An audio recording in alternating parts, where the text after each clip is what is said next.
Good afternoon or good morning, depending on which time zone you are located in. I'm Biru, and before I start my lecture, let me ask you a trivia question. What is the connection between Rabbi David Zvi Hofman and Baruch Spinoza? While the obvious answer is their critical approaches to ancient texts, even if Hofman's critical study of the Tannaitic sources was based on very different theological background from Spinoza's early Bible criticism. Less known connection is that both were born on November the 24th. As I was also born on that day myself, I feel especially attracted to these two people. Let us now turn to a more serious stuff. The topic of my presentation is the reception of Hofman in the neologue movement in Hungary. In the middle third of the 19th century, the movement that would be later called neologue can be characterized as a mild reform.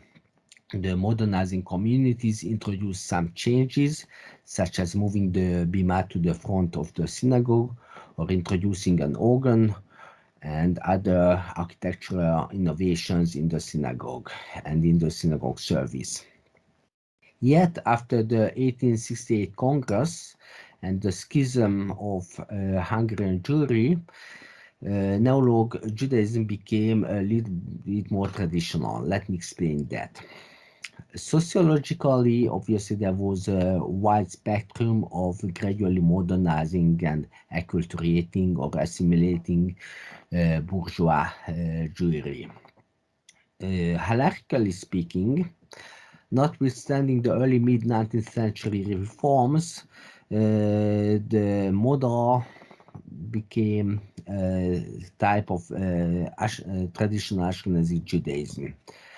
Obviously, the communities displayed a wide spectrum of observance level. Some observed the Halacha more seriously. The rabbis were expected to adhere to Halacha absolutely, and other parts of the communities were less observant. And yet, the kind of Judaism which they observed or which they did not observe was a kind of traditional Ashkenazi Judaism, and not many more innovations were introduced after the late 19th century.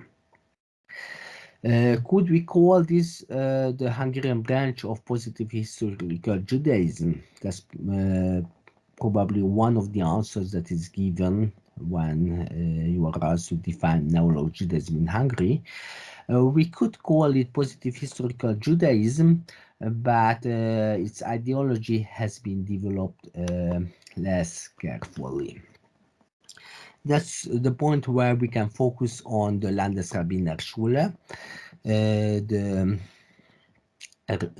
rabbinical seminary established in 1877, the picture of which you can see on the upper right corner of my slide. That's one of my affiliations. This rabbinical seminary was established after the Breslau model by many graduates of the Breslau seminary. Among the three first professors, two, namely Wilhelm Bacher and David Kaufmann, were graduates of the Breslau seminary, and many more lecturers also had attended the Breslau seminary. When teaching and in their research, these people were mainly concerned with historical and philological perspectives. Namely, they studied the history of the Jewish people, the history of Jewish philosophy, history of religion, history of law, biblical motifs, folklore, etc. And they were less concerned with the development of some kind of explicit neologue ideology or neologue theology, let alone a system of neologue halacha. They viewed themselves as a Jewish mainstream, to which they added modern values and Hungarian patriotism. They rejected the two extremities, both Reform and Orthodoxy. Please remember that Orthodoxy in Hungary meant the followers of the Khatam Sofer, so that was a much stricter kind of Orthodoxy than Neo-Orthodoxy in Germany. So in my talk, after having introduced Neolog Judaism in Hungary, I shall first show you some sources on the reception of Rabbi David Tzvi Hofman among the Neolog Jews in Hungary, and I will argue that he was popular to some sense. And in the conclusion of my talk, I shall try to explain why David Tzvi Hofman was so popular, or how they perceived David Tzvi Hofman. So let me start with a book review written by the freshly appointed rector of the Rabbinical Seminary, Ludwig Blau. It was in 1915 that he published a book review on the Festschrift zum 70. Geburtstage David Hofmans in the Magyar Zsidó Szemle, which is Hungarian Jewish Review. That was a journal closely associated with the Jewish seminary, the Theological Seminary of Budapest. So in the opening sentence, which is awkward, synthetically speaking, because I wanted to reproduce the way Blau proudly emphasizes Hofmann's Hungarian roots. But obviously, if you are used to German literature in that period, you know that those synthetic structures can be pretty complex. So here is what Blauleus writes.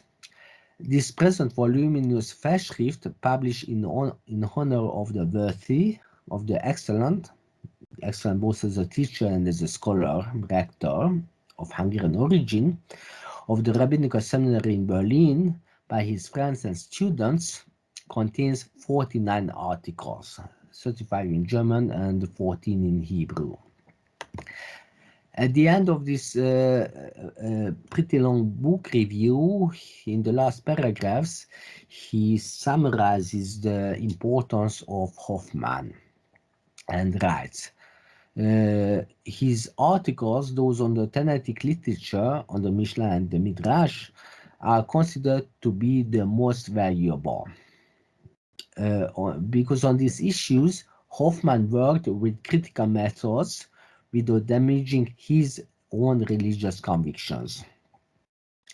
Please observe the way he praises Hofman as a scholar who is both faithful on the one hand to his religious convictions, and on the other hand he still manages to pursue critical scholarship. Just for fun, here is a short notice on Hofman's death in Új Kelet. Új Kelet was a newspaper launched in Transylvania in December 1918, namely in Kolozsvár or Klausenburg or Cluj, then under Romanian rule, and this Új Kelet is still published as a monthly in Israel even today. It's interesting that I couldn't yet find a similar notice in the Hungarian Jewish press. Let's now move 20 years forward. Here comes the book of Rabbi Ödön Kálmán, published in 1940.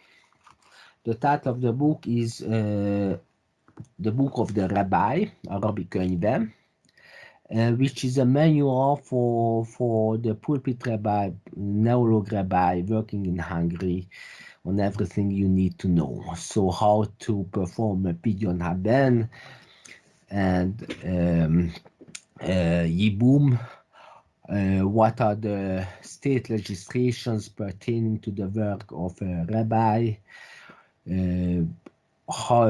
what should a contract with the community, between the community and the rabbi contain, etc. And in this book, he has a chapter on how to solve halakhic matters, and he has a list of suggestions. And number 5 is that let us choose among the earlier and later rabbinic authorities. Let us choose personalities whose decisions we shall eventually accept among the many contradictory opinions. Thus, we can safely rely on the decisions of the Bayer Hetev among the older ones, as well as of the Melamed Lehawil and the Beirau Savrohom among the recent ones.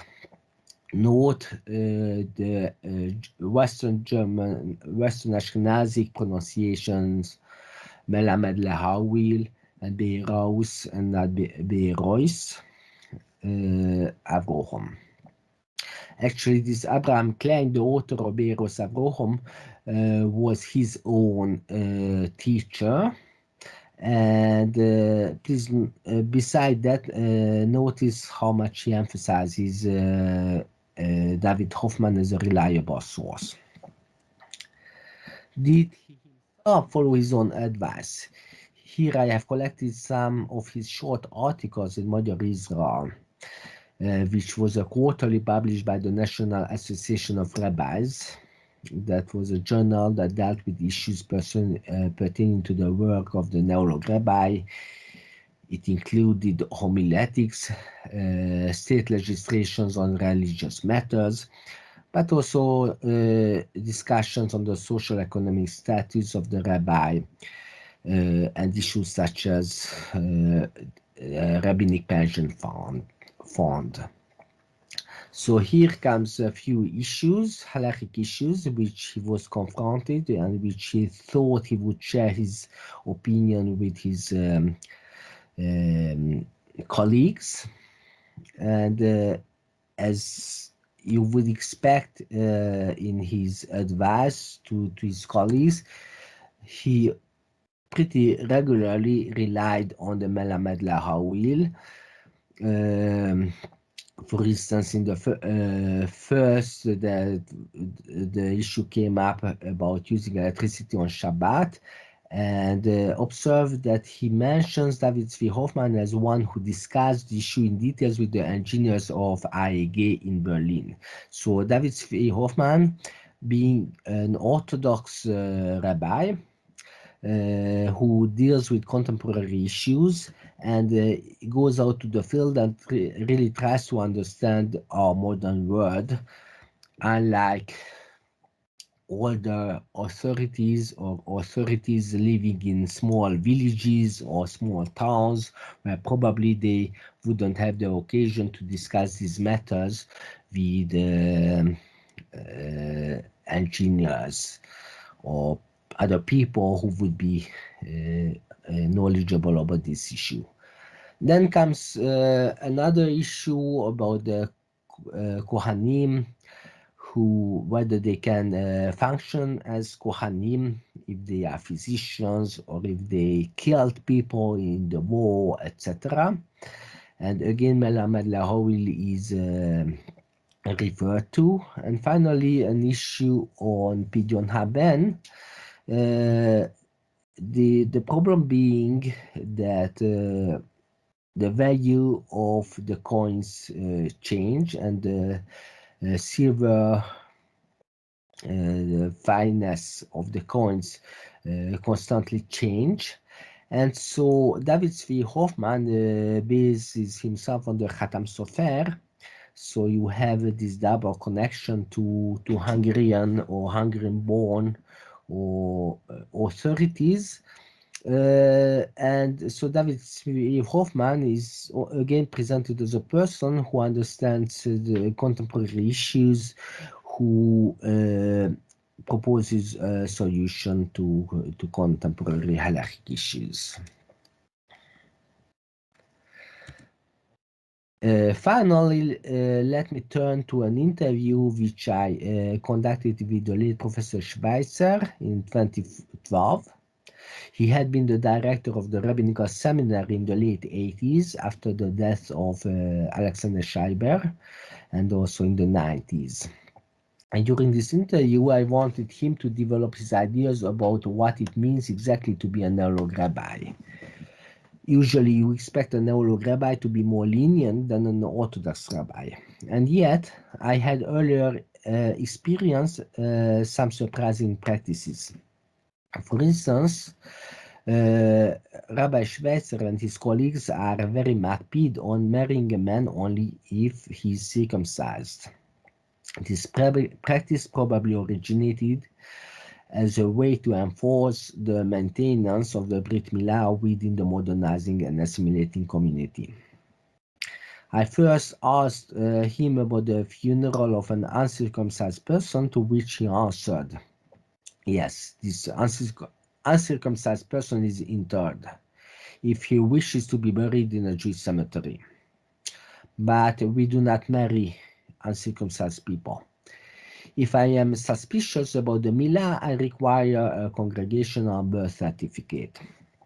Although I have seen a psak din in the Melamed Lahoil that somebody was married without the Brit Milah. So he has a makpid practice, not marrying a person without the Brit Milah, but refers to an Orthodox authority who is more lenient than his own practice, and which is useful in occasions when you cannot do anything but accept bediavad the situation. Namely, I once had a serious problem somewhere. For some reason, no milah could be performed, and he wanted a wedding by all means. Then I found a heter in the Melamed Lahavil. Again, observe that Professor Schweitzer, who otherwise used the Eastern Ashkenazi pronunciation or modern Israeli pronunciation, the way he pronounced Melamed Lahavil was the Western Ashkenazi pronunciation, the German pronunciation.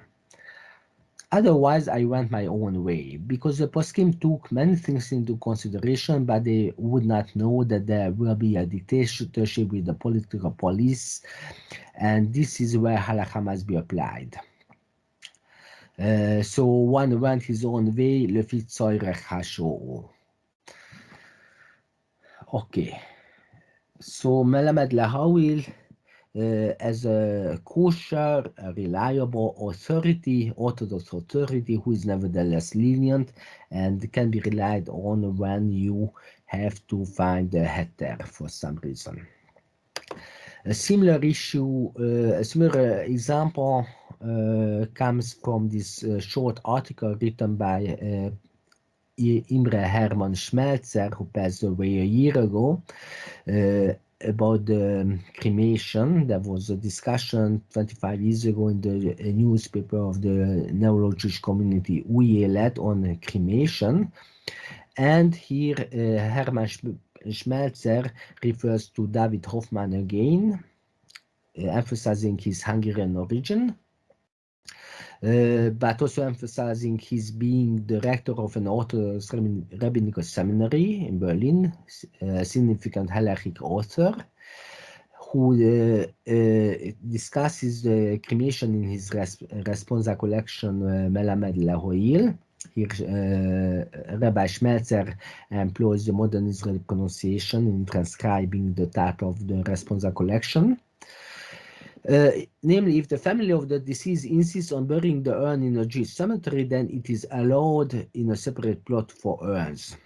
And even the required prayers can be recited, and so can the Kaddish.